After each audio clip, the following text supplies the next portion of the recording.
Is that right? That's right. I wish. Valentine's Day right around the corner, and while many are focused on romance, we all know sometimes marriages just don't work out, don't we, Jay? Yes, and separation and divorce can sometimes be messy. So Bloomfield Hills divorce attorney Alisa Peskin-Shepherd is here with us this morning to tell us how to have a loving divorce. Is it possible? It is actually possible.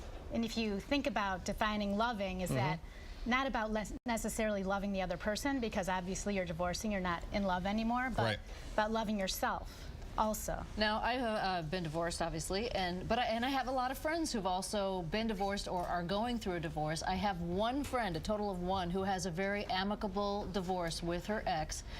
But it just seems like it's very, very difficult with all the things that go on during the divorce process, and afterwards there's so much resentment. How can you prevent that from, moving into the future? Well, if you think about it from the beginning, you said you have one friend who is actually in an amicable situation. They might have made a commitment to each other or to themselves from the beginning that both spouses want it to be a loving situation.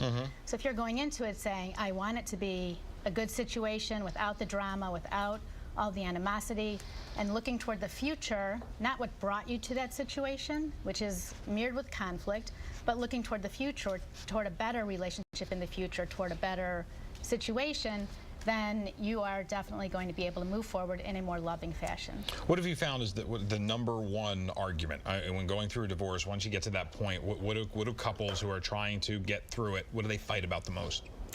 The children and money. The children, Alisa. I was going to say the children is the biggest deal and has been the biggest deal for me. But the money so much, comes in at number 2. Right. So if you have children and you move forward thinking about your children and what is in their best interest, if you make all of your decisions keeping your children in the forefront of your mind, then you are going to make better decisions. It's not easy, so we should acknowledge that in the beginning. It's definitely not easy. It's hard. And it's tough on the kids too, because when they have to see their parents argue over them, I mean, you really want to try to do that away from them, don't you? Absolutely. Don't bring it out in front of the kids as much as you can. And there are processes that you can go through that don't take you into the courtroom.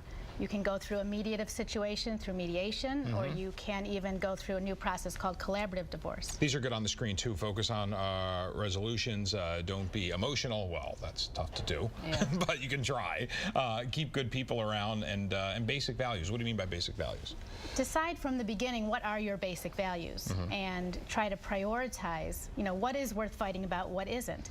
If your kids and being happy and their happiness is important to you, that's a basic value. So, and not being emotional also, you can't get away from emotion, but you can try to not let your emotions drive your decisions. And one way to do that is to surround yourself with positive people who are going to steer you in that direction. It is tough, though, when there are different sets of rules at one house and, as opposed to different sets of rules at another house, say bedtime, things like that. It's tough to kind of collaborate and be, united on that front. Sometimes parents can talk about the kids, but nothing else, but they can talk about their kids together and try to have some of the same rules. But again, you're divorcing, so you didn't think the same way probably when you were married. Right. And you have to let some of that go and know that your kids are going to love both of you. And we should mention too, am I right in saying that the courts, the legal system, they really don't want to dictate what you do with your kids, and they really want you to work that out, on your own. Right. Judges will tell you, you don't want me making a decision for you. I'm a stranger to your family. You guys can make the best decisions for you and your children and your family. To get some more information on you, we'll put that up at myfoxdetroit.com. Thanks for the info today. Sure, anytime. Thanks, Thank you. Alisa. Well, the snow is still falling in the Northeast.